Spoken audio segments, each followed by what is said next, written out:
Thank you, Erin, for recording. There's just a few of us today, so feel free to ask questions along the way, and we have the ability to make it a little bit more conversational and just personal, because there's a few of us. So with that, I'll go ahead and get started. This is a community conversation aimed at discussing the 2040 policy map for the West Middle and the Northeast Middle geographies. And we'll show a slide later in the presentation about what those geographies entail, or what parts of the city. So for today's conversation, we just want to give a quick overview of information that was shared on Wednesday, October 13th. I don't know if you all had a chance to tune in to that informational meeting, but it was broadcast on the Gov channel and the city's Facebook and YouTube channels. And we talked a lot about what the Charlotte Future 2040 policy map and the Charlotte Streets maps are, how they were developed, and what the role of these two maps are. So for more details about those maps, I would encourage you to watch that video. I think Erin will drop a link to it in the chat. But today we're just going to touch on some of the highlights for that content, and then spend the majority of our time looking at these two geographies and collecting any input you might have. So the main thing to understand about the 2040 policy map and the Charlotte Streets map is that their role is to help implement the vision of the 2040 comprehensive plan. As you guys know, the plan was adopted this summer by City Council, and there are several major initiatives underway, all aimed at trying to implement the vision of that plan. We'll talk about the two maps. The other major initiative underway, which you all know about as well, is the Unified Development Ordinance. And that's the effort to consolidate our land development regulations into one location, update them so they better implement the vision of the plan, and provide more clarity and transparency for future development. A draft of the Unified Development Ordinance, or the first draft, my understanding is there will be 4, was released last Thursday on October 7th. And you can visit the cltgov.me/Charlotte Future link at the bottom of the screen. And there's a button for how to provide comments on that first draft. So looking specifically at the streets map and the policy map, how do they relate to one another? The short and simple answer is they both inform our built environment. The built environment is made up of land use and design characteristics, as well as mobility characteristics. And each of these maps will help inform what is allowed to happen within those spaces, within the land use and form vicinity, and then within the mobility vicinity. So these two maps will influence how our city develops and changes over time. Looking specifically at the streets map, this illustration gives you an idea of all the components that make up a street. So everything that's between the building frontages, including our turn lanes, the center space, bike amenities, pedestrian amenities, planting strips, etc. So when we talk about streets, we're talking about all of those elements. And the streets map will help provide guidance for each of those elements in the future. This streets map is the vision for how streets should change over time. It is a key tool that will partner or work in collaboration with the Unified Development Ordinance. So as development comes in, they will reference both the street map and the UDO to see what is required of them. And the streets map talks about the number of lanes that are required, the type of pedestrian and bicycle amenities. And when you visit the online comment application, which Erin's also going to drop in the chat for us, this is the level of information that you'll see. You'll click on a street. I need to specify the streets map is for our arterial streets only. So you won't see the local streets represented in this map. But for the arterials, based on city's adopted policy, you'll get an idea of the number of lanes that are required, the distance between the back of curb, and then what type of amenities are required. And what they're asking on the online comment app is, do you agree with these recommendations? Why or why not? And how do you use the street? So that level of input will help inform CDOT's revisions to these street classifications. For the 2040 policy map, our map is it's a translation of the comprehensive plan's place-based policies. So the policies that tell us where and how much where and how development should occur. And this is what's really important about the map, is that it is a citywide direction for how we can balance both the opportunities and the needs that come with growth. So much of our planning in the past has been done at the neighborhood level. And so this is really an opportunity for us to look citywide at how we can manage growth and the impacts of that, as well as meet needs. So this opportunity will let us make recommendations based on where our infrastructure can support development. It'll allow us to make recommendations based on where we need certain types of development in the community to provide access for good quality of life for everybody. And it'll help us ensure that we protect parts of the community that are important to us, like our open space and our established neighborhoods. So this is really a citywide evaluation of the growth that's coming. This map was developed using a new tool called place types.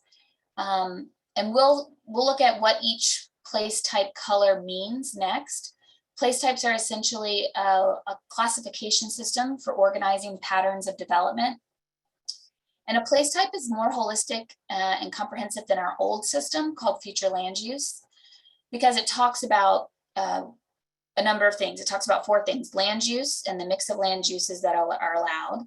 So is it just residential, or can it be residential and a little commercial? It talks about the building form that you can expect. So are they going to be small scale spread out buildings, or are they going to be more intense compact buildings? And it also talks about the mobility and open space amenities that you can expect in an area. So these colors on a map, just by their nature, are a lot more, they provide a lot more guidance in one color than our old system did. And we've talked about the 3 steps of the mapping process with Dilworth, and then again in the informational video. I will walk through these steps at the geography level today. So I'm not going to spend too much time here, but just know we had a 3-step process for developing our first draft map. This is an overview of what the colors on the map represent. So each color is a type of place, and within that place, there is a certain type of development that's expected. You can see neighborhood 1 is represented by yellow, and these are our lower density, primarily single family areas. Place types this neighborhood 1 place type will allow a greater variety of housing types than our former classification system. Within this yellow category, you'll be able to see duplexes and triplexes within Charlotte over time. The orange color represents neighborhood 2, which is a higher density housing place. The building types in this place can start with townhomes and move up to our higher intensity apartment complexes. There is some neighborhood serving uses that are allowed in neighborhood 2. For example, maybe a dry cleaners or a commercial or a coffee shop at the bottom of an apartment building. Neighborhood center is our smaller, more walkable mixed use place. So this is an area where you would either walk or bike to, grab some groceries, maybe have a piece of pizza or a thing of ice cream. And because of its scale, it's very compatible with neighborhood 1 and neighborhood 2, and is intended to be something that helps serve the surrounding neighborhoods on a daily basis. Parks and preserves, this green color does not represent all of the green space that's expected for Charlotte. Parks can be a part of all of these place types. But when you have your really large regional parks and preserves, that's what you're going to see represented as green on the map. So some of the nature preserves throughout the city or some of the regional parks will be colored in green. Community Activity Center is a bigger version of our neighborhood center. It is a mid-sized mixed-use place. And because of the intensity of this mixed-use place, it really needs to be located along some major transportation infrastructure to be able to serve it, to allow people to get to and from this place conveniently. Commercial is represented by red, and this is a lot of what people think about as kind of the 1960s car-oriented commercial strip retail. There's still, with place types, we can make these commercial locations better by providing more pedestrian and bicycle amenities. But we don't want to insinuate that commercial is a bad place. Just we have learned over time that this type of development can become more pedestrian friendly. And so that's something that we hope to do with this new classification system. Campus is a teal color, and this is kind of your traditional hospital or large office park or university area. It's usually serving one user and has a range of building types and uses within the campus. Innovation mixed use is a new type of classification for the city of Charlotte. It is typically represented or used in our older urban areas where some of these older manufacturing buildings are more viable for light manufacturing uses or like a flex or office space. And then in order to help enhance its viability, this place type allows some other uses like residential to support these older urban areas. Manufacturing and logistics, represented by dark purple, is your typical manufacturing place where there are a number of things like production and distribution going on. And then Regional Activity Center is our largest and most intense mixed use place. You can think of Uptown as being our key mark Regional Activity Center. So just keep those colors in mind. Aaron and Gretchen, I tried to find our online reference to these colors last night and I couldn't. If you happen to have that in the chat, our chat notes, could you drop that in the chat as well? I'll look for it, thanks. Okay. Otherwise, maybe people want to take a screenshot or something. This is just to let you know that these 10 place types are organized into the places that we live, work, and play. And they were vetted by the community during plan development. So we've heard loud and clear that this tool is an appropriate tool for our city. It makes sense. It'll help us create the complete communities that we desire. And the 2040 policy map exercise is really about assigning these colors to specific geographies on the map. Again, we spent a lot of time talking about the inputs for each step of the mapping process on Wednesday during the informational meeting. So rather than spend time here on it today, I'm going to incorporate or reference some of these inputs as we look at the West Middle and Northeast Middle geographies.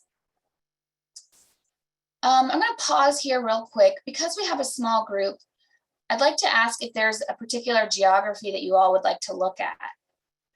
This is the West Middle geography, so generally bounded by 485 on the outside, 77, 85, and then Byram Road. It includes the airport. And then the other geography is up over here near the university. It's basically, I think, bounded 85, a little past the university. So can I maybe get a show of hands, or yeah, if you come off mute, just let me know what you're more interested in. We can jump to that area. Yeah, I'll jump right in here, Catherine. We were just, we want to decide how best to promote this in the neighborhood. So we were just kind of sampling this presentation. So I guess unless the other people on the call have a different opinion, I would say just go forward as you have with the previous two meetings.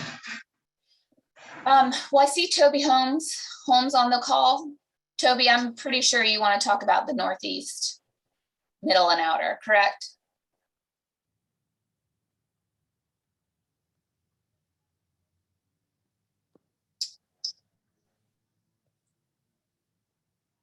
All right, I'll continue with the West Middle. Maybe Toby's a little preoccupied right now.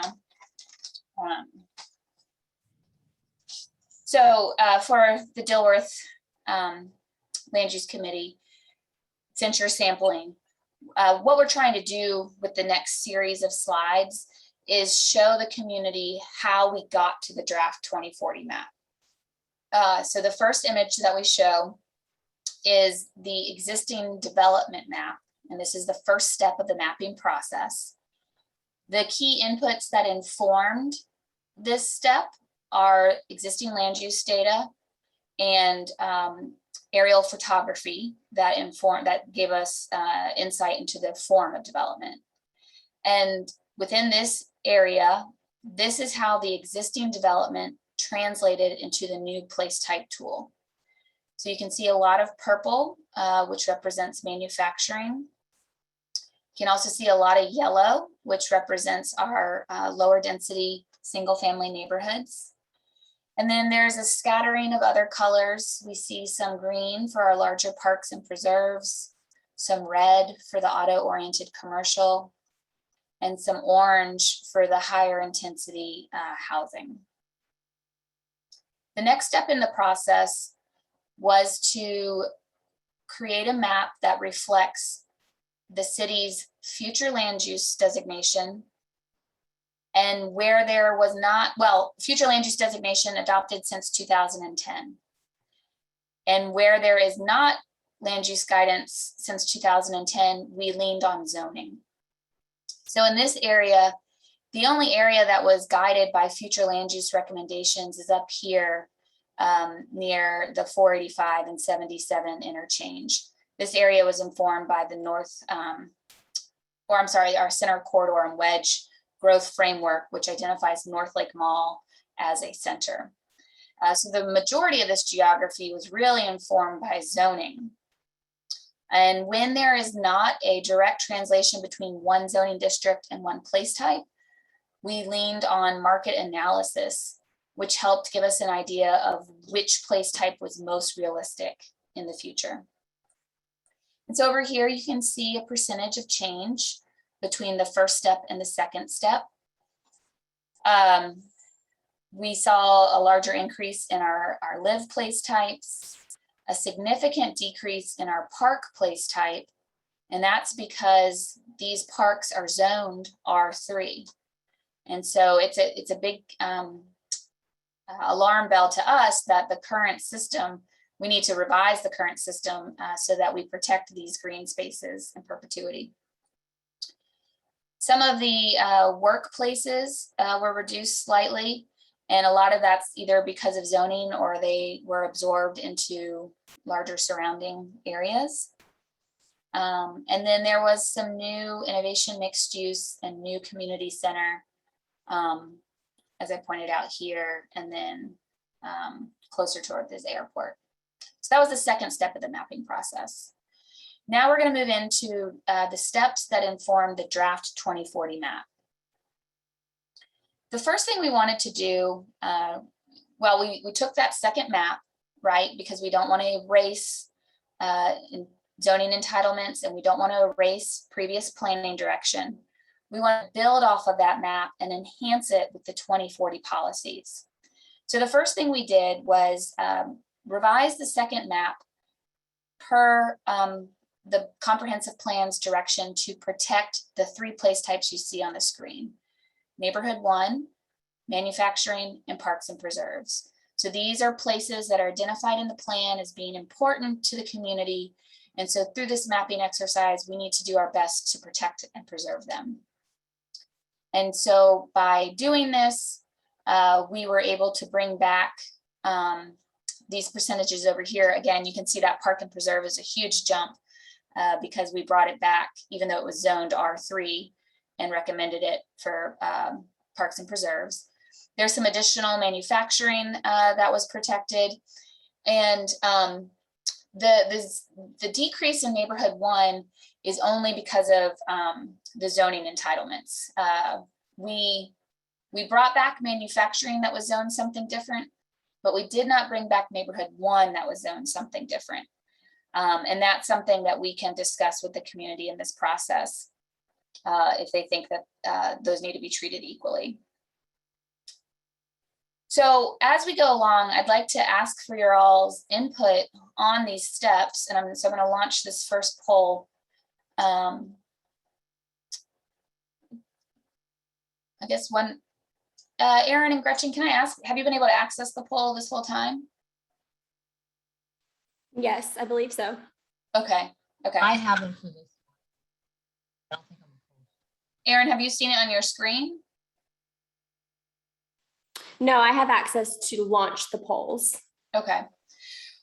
Well, somebody's already taken the liberty of answering, so that's totally fine. But what we want to ask is, in your opinion, do you think protecting neighborhood 1 in parks and preserves aligns with the comprehensive plan's direction? We're going to talk about manufacturing and logistics a little bit later. So this question is just asking for your opinion on neighborhood 1 in parks and preserves. But go ahead and take a second and answer this question. Let us know if you think this step makes sense in the current mapping approach.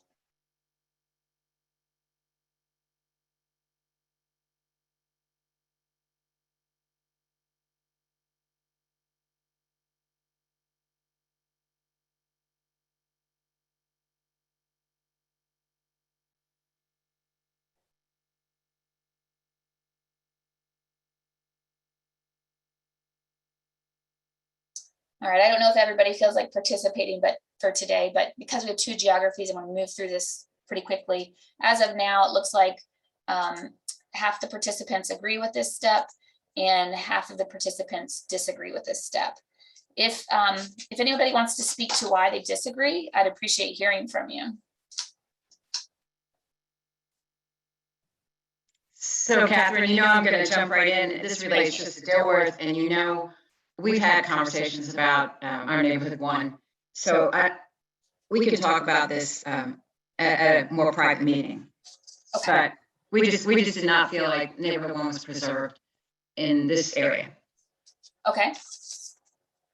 Let me write that down. In Dilworth or in the West Middle? Right, in Dilworth, which is why we're just really observing today. Okay, thank you. But actually, can I get clarification on the poll? So is the poll asking if we think that preserving neighborhood 1 and parks and preserves in general does align with the comprehensive plan's direction to protect community assets?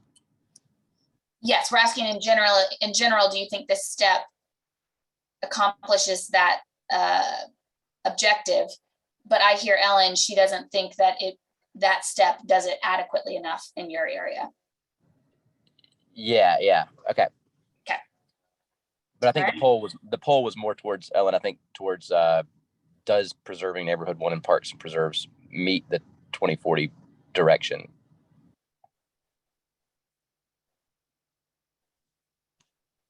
All right, we'll keep moving forward for now, but we can revisit it when we look at the Dilworth geography. So the next step in drafting the 2040 map is to start applying guidance from the equitable growth framework. And if you're not familiar with the equitable growth framework, this is guidance within the comprehensive plan that talks about improving access to jobs, housing opportunity, and goods and services throughout our community. Improving access to those things is seen as important for creating an equitable future for everyone.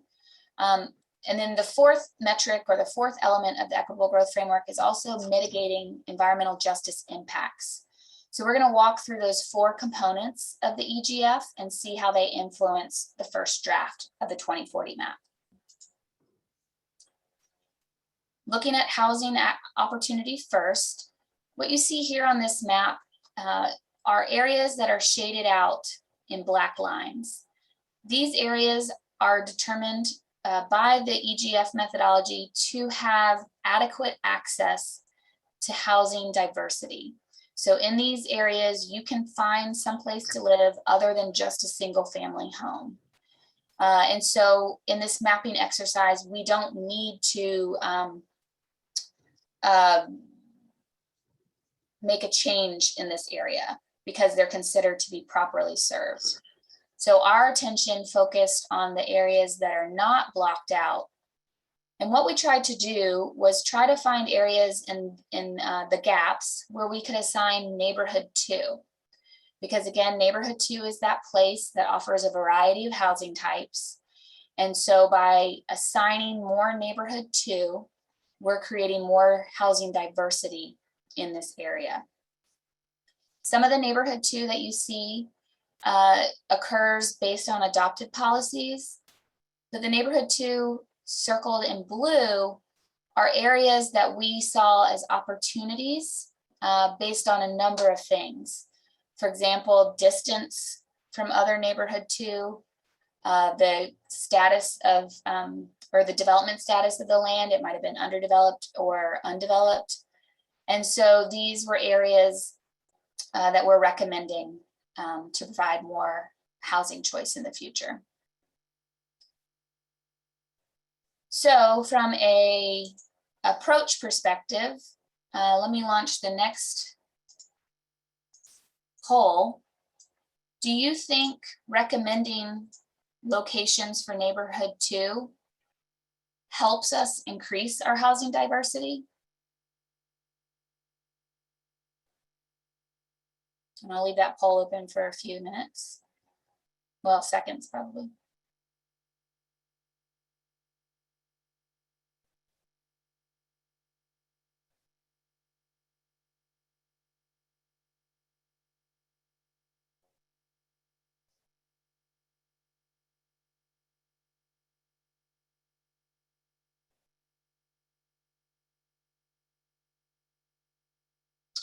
All right, we've only heard from one person, but that person does agree that this strategy will help improve housing diversity in the future. I'm gonna stop sharing that poll.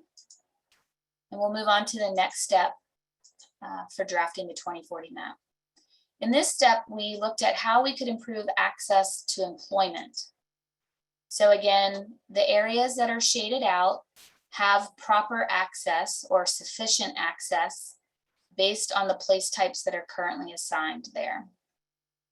And so what we did was we looked for locations where we could assign campus or innovation mixed use.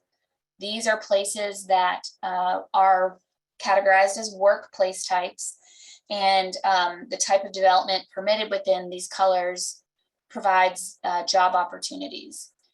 And so the primary location or the primary opportunity in this geography was here near the airport along Wilkinson Boulevard.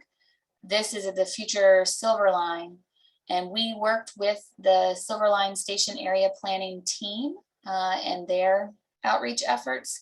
And this was an area that was identified as a significant employment opportunity in the future. So you can see this geography has been recommended for IMU, which is a significant increase for this geography. Some of the campus, the reason why this has a decrease, even though what we're trying to do is provide more, is because some of the campus is absorbed into surrounding place types. And so it can become more manufacturing or IMU. So again, from an approach perspective, do you guys think that mapping these 2 place types is a good approach for increasing access to jobs in the future?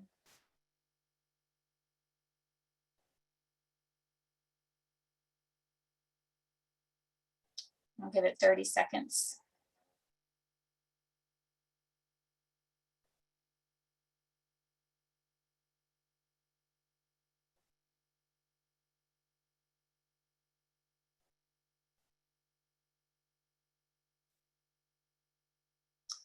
And we've had one person say that they do agree with this mapping approach. All right. Moving on to the next step in developing the draft map. The next thing we wanted to try and do is improve access to goods and services. And the predominant way to provide these areas that are blocked out are considered to have good access. And so we're focusing again on the gaps. And the types of places that we want to map in order to improve access are these here: the commercial, neighborhood center, community activity center, and regional. So within this geography, we were able to, again, coordinate with the Silver Line. And there's a recommendation for a regional activity center here in front of the airport, as well as a commercial activity center as you move in towards Uptown along the Silver Line. There's some additional commercial recommended throughout, as well as a neighborhood center here surrounded by the existing neighborhood 1. So this gives you an overview of the percent change of these places, which will improve better access over time. And then this is the final result. So when you layer all those steps together, this is what the draft 2040 plan or map looks like for this area. And so overall, there's a slight decrease in neighborhood 1 in commercial and campus. We are improving access to housing by increasing the amount of neighborhood 2, as well as the centers. The centers, while we talked about them from a improving goods and access perspective, also increase housing. And then we were protecting our manufacturing and creating new job opportunities with innovation mixed use. So one more polling question about the approach. Let me launch the next poll for goods and services. How do you all feel about recommending activity centers as a way to try and improve access to goods and services in the future? Is this a good approach?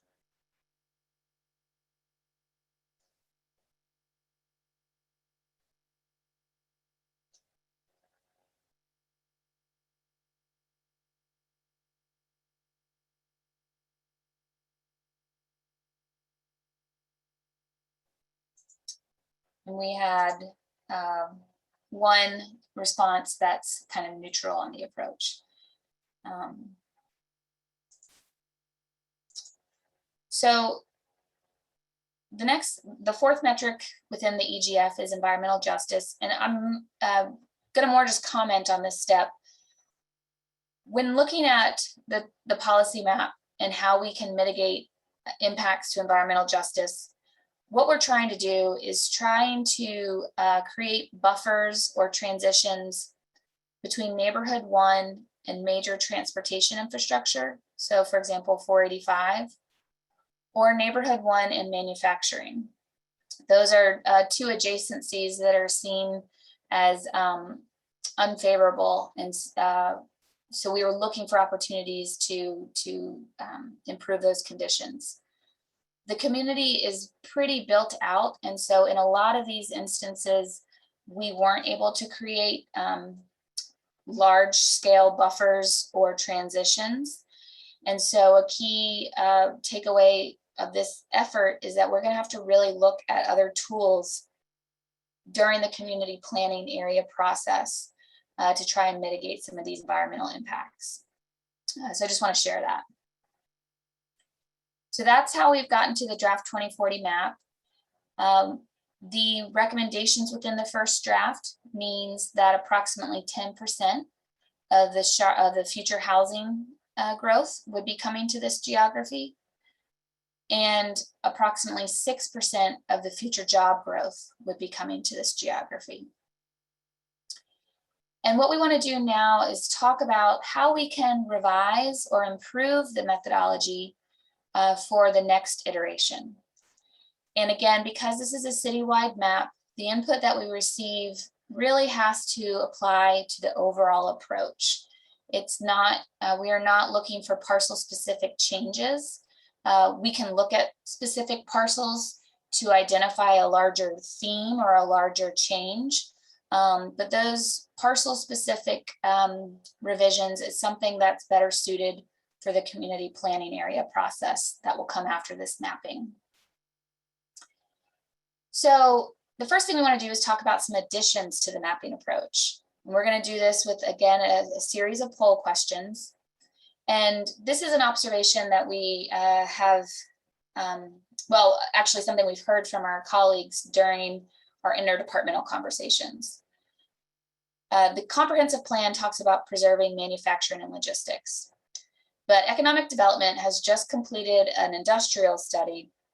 And some of the key findings within that study tell us that a lot of the manufacturing and logistics closer to uptown may be better suited for another type of place. For example, it may be better suited for innovation mixed use because of its proximity to uptown, because of its proximity to different job skills. And then also the age of some of the buildings in these vicinities makes it not the best use for a new manufacturing site. So that direction is a little different than what's adopted within the comprehensive plan. And so we want to get the community's pulse on whether or not you think this is an appropriate time to integrate that direction.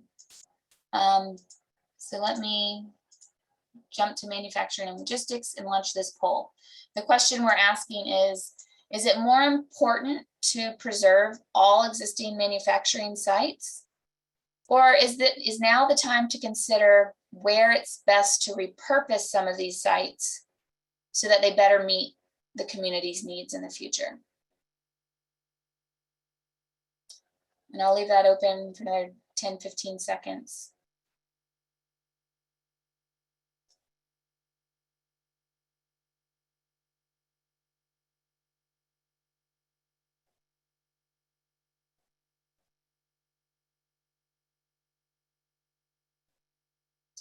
And we've got one response that it's more important to preserve existing manufacturing. So thank you for that input. The next question that we want to ask that could revise the overall methodology is about neighborhood 2. So again, neighborhood 2 is that more intense residential place.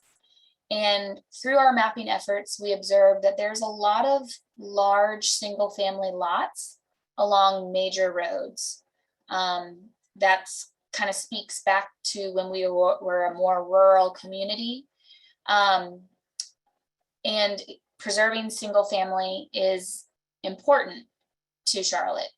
However, we want to explore whether or not now is the time to recommend that some of those large single family lots along major roads evolve into a more intense housing type to provide more housing diversity over time. So philosophically, what would you all say? Do you think, let me launch that poll.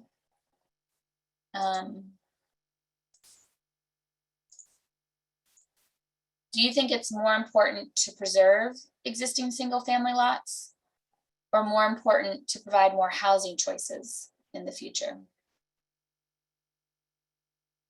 And again, this kind of philosophical opinion would apply to the large single family lots along major roads. So it's not all single family lots.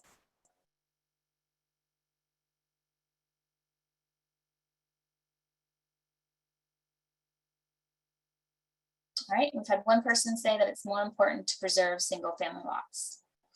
So thank you. And then finally, the last question we want to ask about a potential amendment to the mapping approach or potential addition is there's a lot of existing commercial throughout the city. And again, this color is kind of your predominantly auto-oriented retail type of place. And that pattern of development does not align as well with the comprehensive plan's vision for walkable and integrated communities. However, it's still a valuable place, and it still provides a lot of amenities that the community needs. But we are wondering if now is the time to develop some criteria to evaluate when a commercial location should evolve to a neighborhood activity center in the future. And so some of the things that we're thinking is, if you see a commercial place surrounded by neighborhood 1, perhaps that's a good indication that it should become more of a neighborhood center. Or if we have commercial located along a local road. So again, it's really more serving a community within close proximity. Is that an opportunity to see it evolve to neighborhood activity center? So whatever we discuss and decide, it would be applied to conditions throughout the city. So let me launch that poll and see kind of what you guys think about that.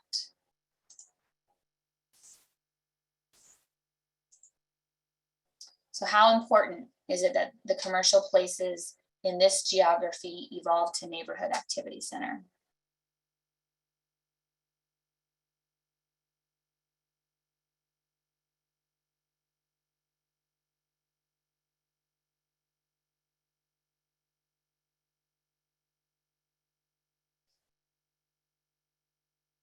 All right, I'll go ahead and close that. We've had one response, and that was that it's very important.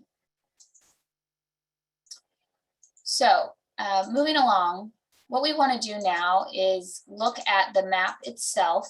Sorry, I will, and we're going to use the annotation feature in Zoom to mark up the map. Ideally, we'd be sitting around a table and we could just all use our pens and markers. But instead, if you look at your toolbar, right next to where you see the green you are viewing, there should be an option. If you hover over that, you would select annotate. And then we're asking today that you use the stamp feature, specifically the heart. And the heart doesn't mean that you love or that you love everything, but it's just the easiest icon to see. So we can either mark up the west middle, or I'm going to ask again, Toby, are you with us?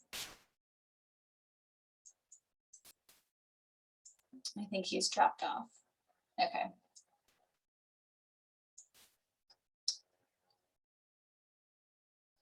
So I'm going to grab my annotation stamp just as an example. You would bring it over here to the screen and put it on an area that you want to talk about. And so if we see a lot of hearts in one vicinity, we'll start talking there and seeing what people, how they feel about these draft recommendations. Dilworth, since you all are more observing today. Oh, Toby's rejoining us. Okay. Hey, Toby.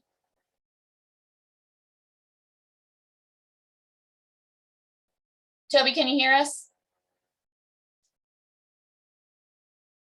Yes, I can hear you now. I can talk to you, I think, right? Yeah, I can hear you now. Listen, I'd asked earlier in the presentation if you wanted us to go through the northeast, middle, and outer slides instead of the west middle, but I didn't hear from you. So I want to offer that again at this point. Do you want me to jump to that geography and we can look at the map recommendations using the annotation feature now? You know, I'm comfortable where we are right now, and I think it was honestly, I was stuck on mute for quite some time doing kid stuff, but yeah. It was great to hear the rationale behind the map. Okay. In a kind of concise format, and I you just touched on my real big question, at least my kind of main question, I guess, and that is around commercial. And really specifically how we are looking at TOD districts in relation to commercial, which is auto-oriented. Is there was there any thought to putting buffers around transit stations, or are we just kind of assigning based on existing zoning for commercial? So within the TOD stations, they reflect the TOD alignment work that was done in 2019. Right, so that would have left out conditional rezonings, right? It did, yes. And in all honesty, we just don't have the capacity in this time frame to evaluate all the conditional rezonings. So help me walk through an example. You're saying along the blue line, there's more of a transition needed between the TOD districts and some existing commercial? I think so. And the area that I noticed specifically, and I understand you don't want to get into like really specifics, for good reason. The area that I noticed was just south of W.T. Harris along McCullough Drive, which is generally shown as commercial.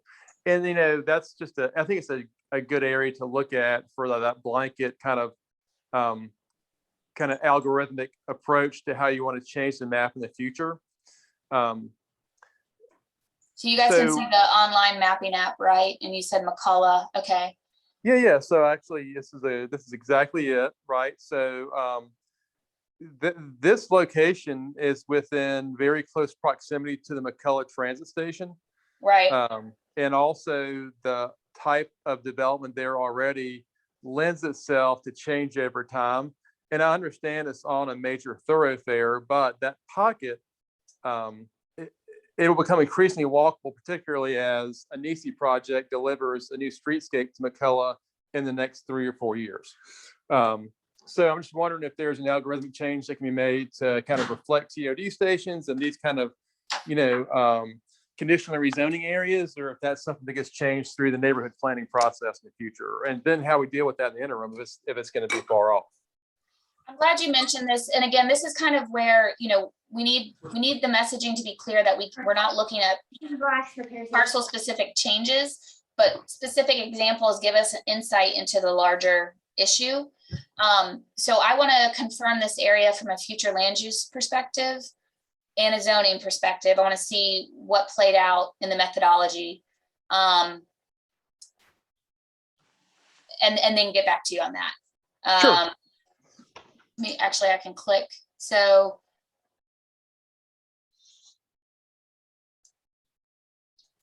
because the future land use should cover this. Oh, that's right. I'm remembering the transit stations. The transit station area plans was a little bit more concentrated on the TOD recommendation. But I thought there was TOD concentrated around McCullough on both sides of Tryon. That, nobody on the staff side is naive to this whatsoever. Over time, occasionally, certain large landowners were able to, through mapping processes, kind of change their land use to a certain direction or another based on very specific arguments. I'm not so sure that hasn't happened here because there is a long-time legacy landowner at the station who I work pretty closely with. I know they have plans for kind of more transit-oriented development in the future. So, I guess that's to say that I think they'd be amenable to change. But I also know that over time, they were kind of one of those property owners that were able to, affect their future land use from having been such a legacy owner. Okay. Probably pre-mapping. All right. Well, from a thematic issue or note, I think what I'll challenge the mapping approach to look at is commercial along the blue line or along our light rail infrastructure, and just make sure that there's not something that needs to be added or revised there. So it, obviously the market capacity will come into play. At this point, we have more capacity than allocation. So can you explain what that means? We have more room for growth than expected growth coming. Oh yeah, no, that's where the commercial part freaks me out. Right. If anything in universities happened, maybe more than it should have, we're well overbuilt for commercial, at least one very specific type of commercial, and that's the auto-oriented type that this place type points to. So we have enough legacy commercial to last us almost literally a lifetime.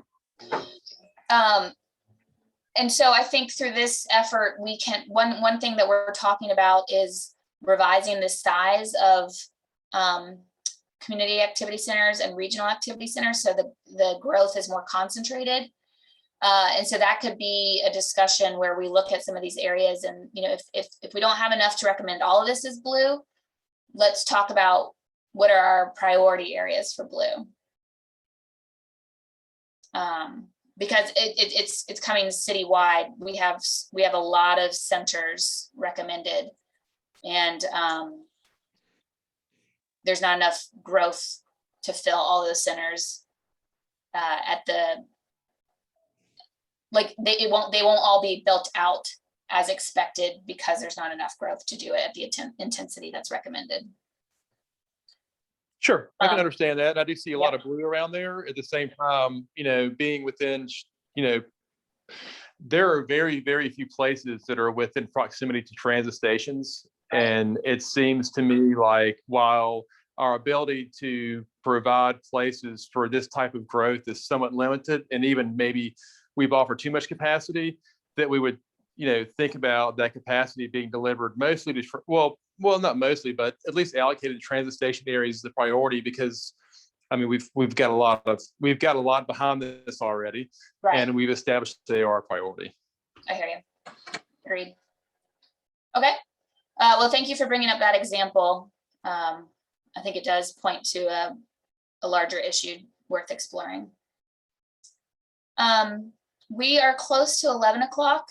Dilworth, is there an area on the map that you want to maybe look at in the last few minutes, or anything you want to ask us to think about before we? I have a question. Sure. And you know, there is some, I guess, specificity to this map, but without getting too specific, as far as the difference between the activity center and the campus place type, you mentioned that campus place types are serving one user, and activity centers, I guess, by nature would serve the community at large.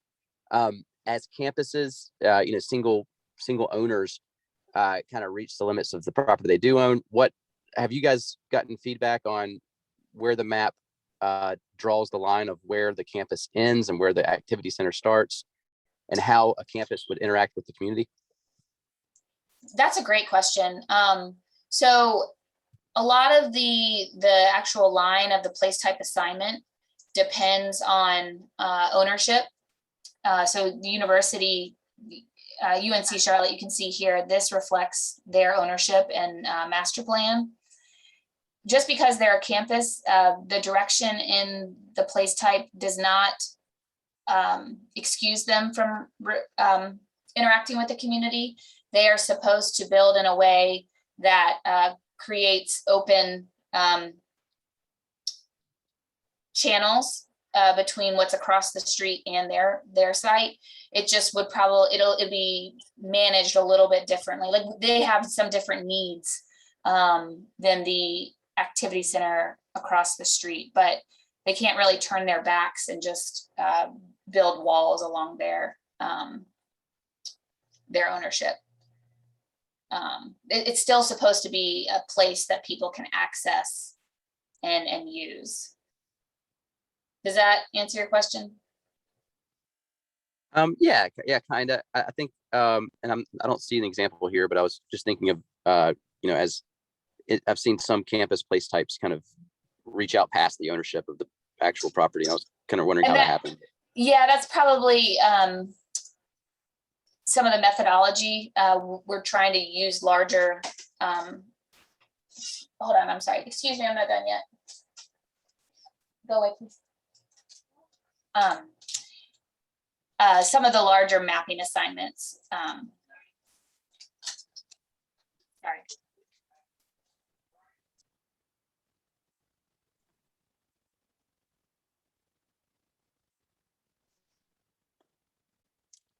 Thank you.